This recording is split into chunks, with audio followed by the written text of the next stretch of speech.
شہد کا ایک قطرہ زمین پر گر گیا۔ ایک چھوٹی سی چونٹی آئی اور اس نے شہد کے قطرے سے تھوڑا سا چکھا۔ اسے بہت مزہ آیا۔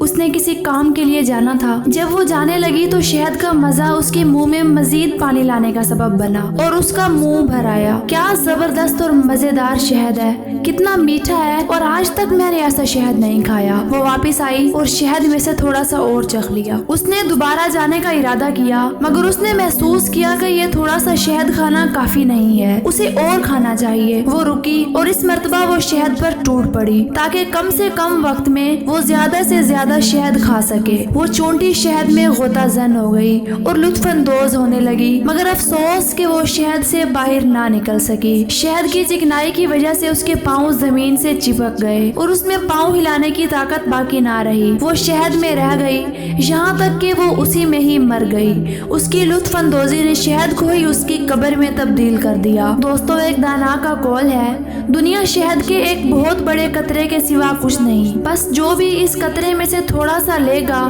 وہ نجات پا جائے گا، اور جو بھی اس شیرینی میں غوطہ زن ہوگا ہلاکت اس کا مقدر بن جائے گی۔